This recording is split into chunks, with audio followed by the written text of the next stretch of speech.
Hello everyone, Ohayo gozaimasu. So today our subject we're discussing is empowerment technology, and our topic today is about protocols. So we have natay mga protocols sa atong mga country sa atong eskwelahan para harmonize or organize sa atong pag-eskwela. So at the same pod na sa internet natay rules and standards nga gisunod or protocols. So in order nga maka konekta sa internet o maka receive o send sa mga information nga atong kinahanglan.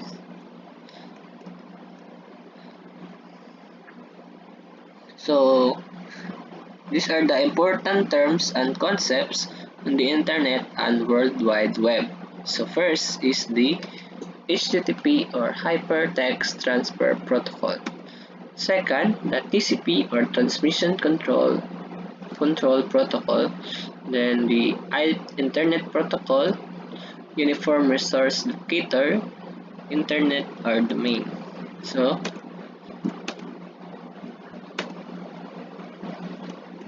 first, we will discuss the HTTP or Hypertext Transfer Protocol. So, it is usually seen in our browsers. So, makita ni kasagaran sa atong mga browsers sa atong cellphone ba or laptop.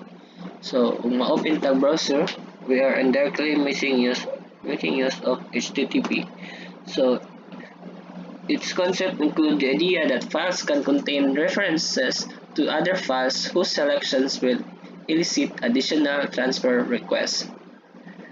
So, mura o mga reference, mapasa siya o mga reference sa server. So, it is a set of rules for transferring data between web servers and web browsers. So, ang web servers, mani siya ang mga receiver, then ang web browsers mo siya sender. So itakal na to. Then all servers machine have an HTTP daemon. So daemon is a program designed to receive and process HTTP requests. So siya ang mo process kanta example mo search ta o www.facebook.com, then i-send na ni web browsers gamit ang internet adong sa mga web servers. So sa web servers na siya HTTP daemon, then mo receive, then mo process, then ibalik na pod niya sa internet padong nimo sa imong browsers. So once a user opens a web file, typing the URL or kasagaran tawag mo anag link, then clicking on a hypertext link, the browser, which is an HTTP client, sends an HTTP request to the IP address as specified by the URL. So, matong gingon nga o kanang browser HTTP client siya kay siya may mo request sa kuan sa internet, then kanang nag-type nimo na sila mga IP address kanang mga domain. So, ang daemon may mo receive o mo send back to the files na nag-request. So, na ganyan. So, a client is a small computer that accesses a server through a network. For example, in an organization, an employee logs into the client machine to access the files and applications running on the server machine. So, ang client, mo na siya ay kuan kanang ano siya ay mo access sa server through a network. So example natay database sa munisipyo na dato atong mga files. So ang client mo type siya og pangan, then is check niya sa server ug naa ba, then mo to inikuha sa server ihatag balik sa client nga na example sa client. Then server machine is a large capacity computer that can store various of applications such as data files. So, mga unsang files, videos ba, HTML files, data types, or na mga application servers, data servers, file server, database print, proxy servers, game servers, and etc. So, depende daghan ka dyan kasi sa mga server machines. So, mo ni siya nag-store na inyong mga files sa company. Example, Facebook. So, Facebook, mas may mga dagko nga server machines. So, nadanig i-store inyong mga pangan, address ninyo, inyong mga pictures na ipang-upload, mga videos, mga yan na. So, mao ni siya ag example sa server machines. Murag mga nasalida ba nga na. Next. So, this is the illustration of client machine and wait. So, illustration is a client machine then server machine. So, kani mga laptop kita ni nag-search ta sa internet or natay gipangita then gi-process sa internet then padong sa internet domain then padong sa ilang mga servers. So, classic server ng mga domains. So, example kani si Facebook then manin ni siya sa Facebook then ang HTTP daemon mo process siya then manan okay na nakita na niya then mo balik siya sa imuhang request. So mo ni siya money illustration. So a gateway is a link between two computer programs or system. It acts as portal between two programs, allowing them to share information by communicating using protocols on a computer or between similar computers. So siya ang muraog link ninyo or tulay muraog kuan ba magod na ay tigkuan ninyo tigtulay ninyo duha char lita joke ra. So mura siya og portal between two programs, maka-share mo information o maka-communicate mo bisan pa og lahi mga computers. Next is the TCP or Transmission Control Protocol. Then is a connection and oriented protocol that keeps track of the packet sequence in a message. So what is a packet? So ang packet mao na mga information ninyo nga murag gitsap siya then ato sa kuan padong sa mga servers sa gateway computers then mo na siya magkuan ano. It assembles the information the correct orders. It is also responsible in ensuring that data being sent will not be lost during the transmission. So mura ni siya og mga carrier. So mga carrier sa og i-apply na to sa real life na kuan atong kuan mura ni siya og mga carrier kintay na tay gi-order sa Shopee. So mo ni sila ag maghatod sa atong mga gi-order. So di nila ila jang i-ensure nga atong mga order dili mawa. So mura na siya ingana. So na mo ato mo online email, shop or chat na your request has to be sent. Your request has to be sent out to the right destination and the responses you need must be back directly to you. Pero daghan man kadyo mga computers o mga cellphones or mga devices nga nag-connect sa internet worldwide. So nganong maka dawat yapon ta nga atong gi-request nga para ato ara nganong na balik man nato. So it is because of the IP or Internet Protocol. It is responsible for the process of sending the information via a specific route. So the IP is the responsible. So naa siya specific route. So address siya deliver so your online request precisely by creating electronic return address. So every computer nga host has at least one IP address that is unique from all other computers provided by internet service providers. So, kabantay mo sa atong mga computers kung mag-connecta og mga internet, lahi-lahi dyan na siya og IP address unique. So, example sa kung globe mo, 192.168.1. So, magdiga sa tumoy. So, mo na example of IP address.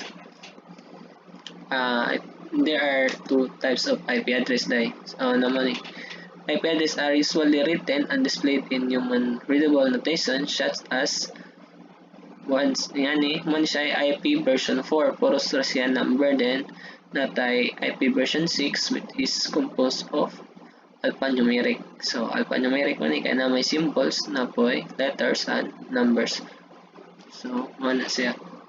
Pwede na nato siya makit-an sa command prompt. I-type na nato IP configuration. So mo type mo display na ang inyong mga IP address sa inyong computer. So ang version 4 nag-define siya address as a 32-bit number. When a computer receives or sends data, example, a web page or an email, the message is split into small chunks called packets. So man niya kung gigamit sa tong packets. So kung na mo i-request file mura siya gitunga-tunga, mura gidugmo, then mana siya packets. Then ang packets mo transmit sa gateway computer that comprises a bit some parts of the internet. So daghan man ng mga gateway computer. So forwards the packet to adjacent gateway computers. So ilang i-forward ra ang mga packets until nga ma-recognize sila kung kinsa man ning IP address. So kung kuan nag IP address nga kuan mga buod na tanan, so pwede na siya ibalik og send. So example, mag-search mo sa IP address ninyo sa Google, what is my IP address. So man siya a few moments later. So lahi og IP address, or pwede ninyo i-type sa command prompt katong type ra ninyo IP configuration ay IP config, then mo display ra ni dapita 192.168.0 unique ni inyong IP address. Next is the URL or the Uniform Resource Locator. Is composed of alphanumeric characters that specify web pages addresses on the web. So alphanumeric means composed of letters, numbers, and symbols. So mo na siya example mo inyong URL tawag ninyo kasagana pa-send ng link nga na ba sindi sa kog link sa kuan bi project na tuskuan nga na. So mo na inyong kasagaran sa URL ning pasabot. So it indicates the location of the information as well as the protocol used to access it. So kabantay mong kanang inyong link ako ana HTTP. So mo na ang protocol niya HTTP or HTTPS. So duha di ka klase sa HTTP protocol. Ang HTTPS mo na siya ang more secured, naka-encrypted siya nga Hypertext Transfer Protocol. Then HTTP wala siya murag di ka siya secured. So di gyapon ta kumpiyansa kay ang HTTPS pwede gyapon na siya ma-hack gamit ang SSL stripping. So di na ta mo tackle ana kay about hacking na sila. Okay. URL is displayed the following order. So scheme name refers to the protocol used to access a resource. So scheme name is itong protocol nga gamit HTTP or HTTPS. So napay uban FTP or file transfer protocol, napay uban WebSocket. So tulo na kabuok nga protocol pero ang kasagaran gigamit is the HTTP.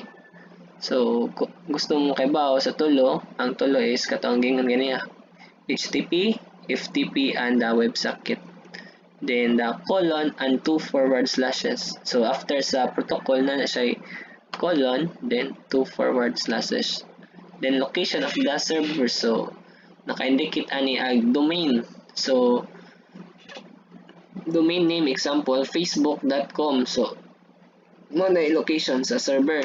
Then fourth is the port number on the server. So optional na siya, pwedeng dili ni butang.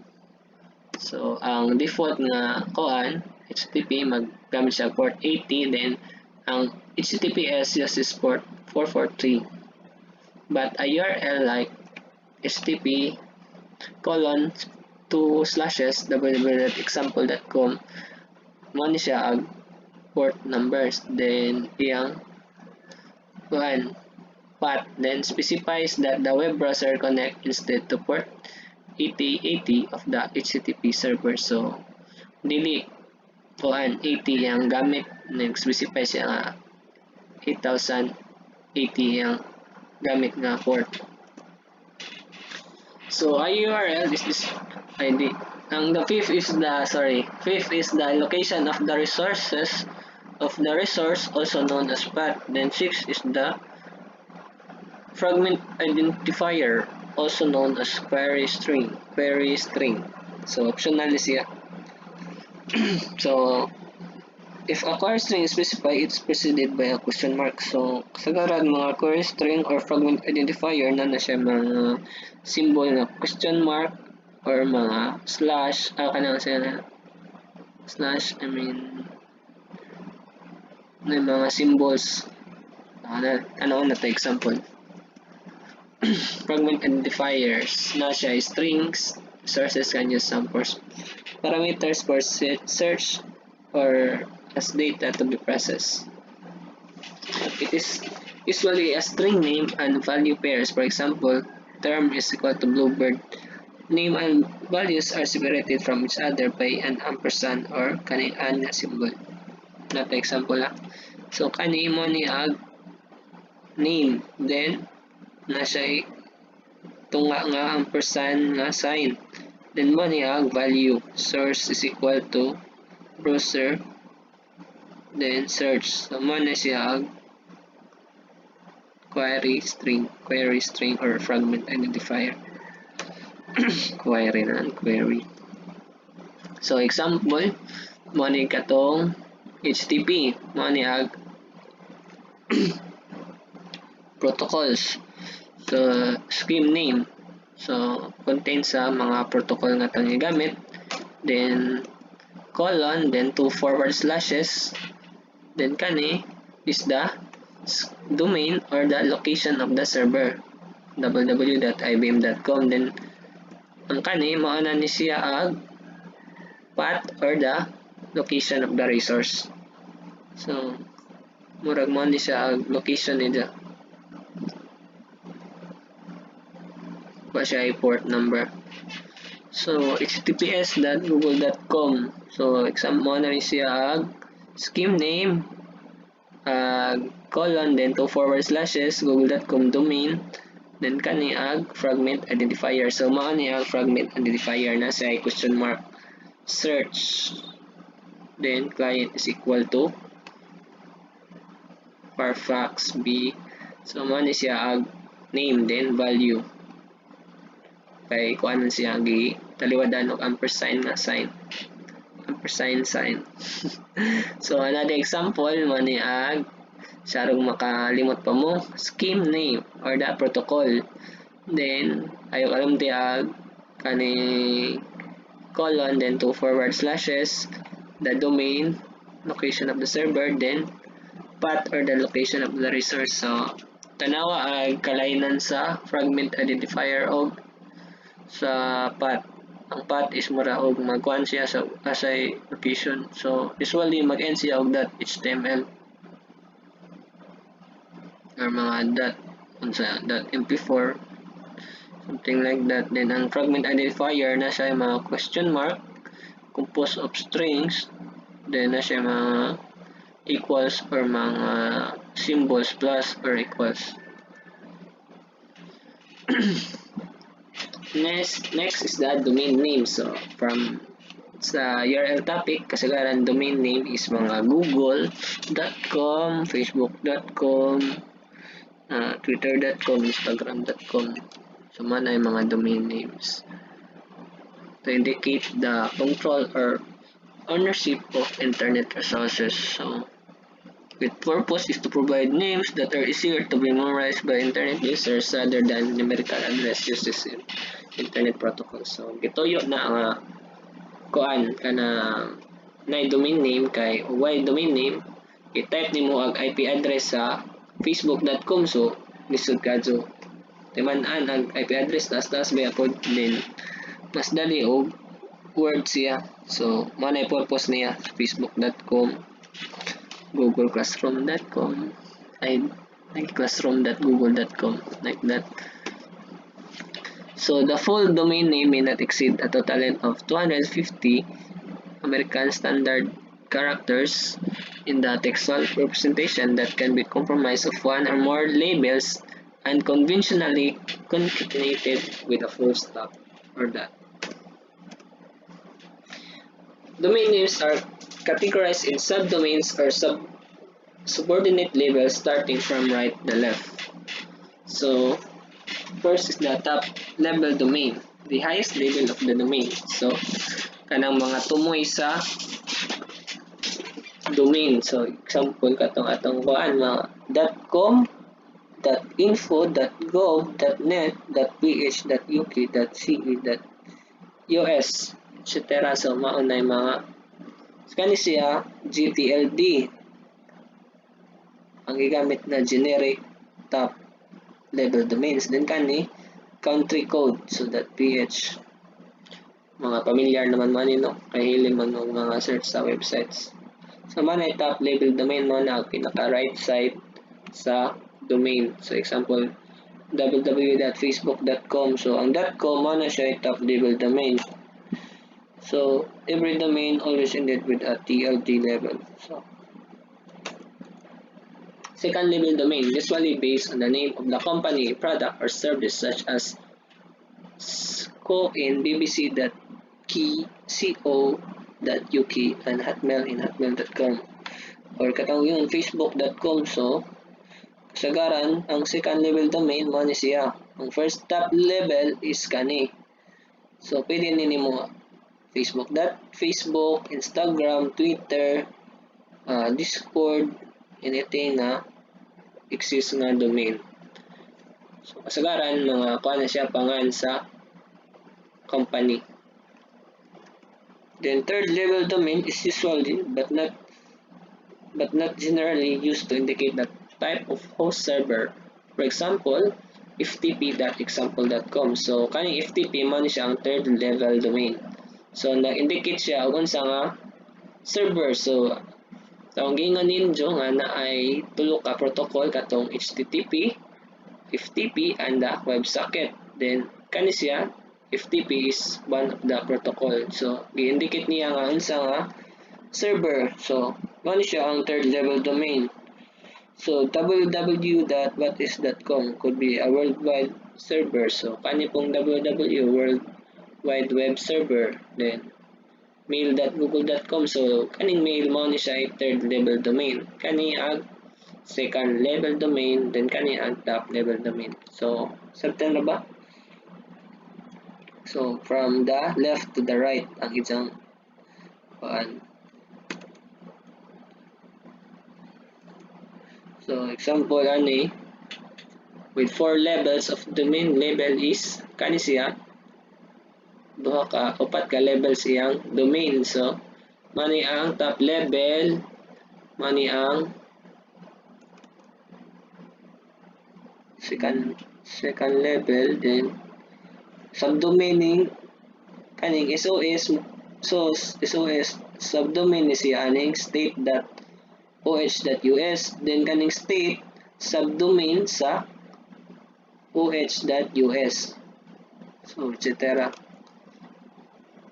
In general, subdomains are domains subordinate to their parent domain. So money ilang parent and mga anak-anak man or family. Next is the domain name system or the DNS. Translates internet domain and host names to IP address and vice versa. The internet, DNS automatically converts between the name we type in our web browser address to the IP address of web service hosting those sites. So, ano siya, di na ta type og mga IP address sa web servers na nag-host sa site. Example katong Google. So, di na natin-type tong Google nga kuan IP address. Di na type og 8080 nga na sa na IP address sa Google. So, instead, domain name system mo ni siya. Mo ni ang mag-translate sa word into IP address. Pera, nagtanda. Then, DNS is a client or server network communication system. DNS client sends requests to and receive responses from the DNS servers. So, daghan kayong mga kasi nga domain name systems. Diyan na sila depende sa mga domain. Like Google, Facebook, na mga dagko nga company, Microsoft, lain-lain sila mga DNS. Then, sila ay maka-access sa ilang mga DNS servers, then dadto i-process na HTTP daemon, then balik sa DNS clients. So, the Internet Corporation for Assigned Names and Numbers, also known as ICANN, manage the top-level development and architecture of Internet domain namespace. So, ano sila nag-manage sa mga pangan sa mga domain. So, dili pwede nga namoy kaparihag pangan or more similar sa inyong pangan kay pwede mo makasuhan na sa mga company kintay magkuan mo o kuan company injo Google injo kay Google di na pwede. So mutugangan na sa buhay dili na pwede kay namoy pwede mo makasuhan na sa Google mo report sila ninyo. It authorizes domain name registrars through which domain names may be registered and reassigned. So, adto sila ang nag-manage sa mga domain name registrars. So, na mga websites po na adto mo maka-register sa gusto mo mag-register og domain, maghimo mo websites para sa inyong business kintahay na mo gusto mo magkuan anang mamaligya online, then kuan ninyo pwede raman i-register nyo sa godaddy.com ba to or sa namecheap.com. So pwede mo adto mo pa itong domain, pero na siya ay bayad usually adi na libre di ay pero na mga ads din o gusto ka kanong murag kuan premium wala si ads din nakaibayad nga monthly or annually. Depende ni mo unsa. So, pag year 2017 di ay naanay 330 million domain names nga na-registered. So, daghan na kayo. Samot karon 2020 na pila na ka abot na ka billion. So, next is mag-discuss ta sa hackers. So, ang hackers is a person who uses his or her technical abilities in computers to gain unauthorized access to systems or networks in order to commit crimes. A hacker may, for example, steal information to hurt people via identity thief, damage, or bring down system, and often hold the system hostage to collect ransom. So, familiar mo anong word nga hackers. So, mga hackers, mga anad ni sila nga kuan, pero ilang talent is kuan. Gigamit nila sa ay dili pud danan nga hackers dahil kay kuan na may tulo ka type sa hackers. So ang first is the white hat hackers. So sila ang nagprotect sa mga example i-hire sila yung mga CIA or mga FBI nga mga track ni sila sa mga bad nga hackers which is katong mangawat og identity, mang bring down og system or katong waray lingaw mang down sila attack sila og system or website. So mo na sila ang mga protector or mag-trace atong mga nangawat og mga kuan identity or mga ilang paggamit sa ilang talent. So ang black hat hackers mo ni ang mga bujagan sila ni na katong mga steal information kuan mangawat og mga kuan credit card numbers ninyo o kuan mga identities mao ni sila ang black hat hackers. So the last is the gray hat. So ang gray hat kuan ni siya combination sa white ug black. Pwede siya kuan ni siya gi-hire pero maka unauthorized access siya sa system networks, then pwede niya ihatag sa company, then i-report niya nga inyong server na ay bug, then mao ni siya ang bug, then dapat mo expect na sila og kani mga gray hat hackers mag-expect na sila og mga compensation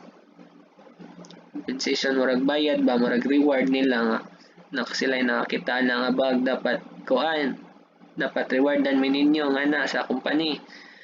Then ug ubang company dili sila mo recognize sa kanang gihatag nila nga bug, which is ihatag nila sa black hat hackers, then mo po'y makadelikado kay mahatag na sa black hat hackers mo to ilang i-focus, then luoy tong na company nga kuan. So ani sila murag kuan sila double basta buy sila buy sa nga ana walay amo. So online safety and security, so inyong mga personal information makahatag nag risk kung magtaka-taka mo og share sa online. So ayon jud ipanghatag inyong mga credentials like first name, mga ingani nga kuan ngani nga mga information about ninyo kay bisag magamit na sa mga hackers para madaot mo or ma-harm. Sample inyong mga ID ayod sa na ipang picture then isend sa mga one inyo kaila kay makakuha na ninyo or ma-appeal mo, ma-involve mo sa hacking bisag wa mo ilabot inyong nga gigamit nila. So in order to stay safe when using the internet, be mindful of the information you share. So wait ka mag-share about mga information about nimo or sa imong family or sa mga friends kay lisod na kayo sa internet, kay daghan na kayo mapagsamantala karon mga hackers gamit nilang internet sa maot. So be mindful of the information you share, then check privacy and read terms and conditions. So example mo register mo og kuan mga namoy register na account ninyo i-register sa Spotify or mga TikTok nga i-check ninyo ang privacy policy and terms and conditions. So kay naiuban nga na day spy nga mo kuan sila nimo nag-spy na ninyo TikTok. So paano careful mo refrain from posting very crucial information. So di mo mag-post og mga crucial nga information katong ID ninyo, mga bank account numbers, so di ninyo na pang share mga very crucial information about inyong crush. Joke.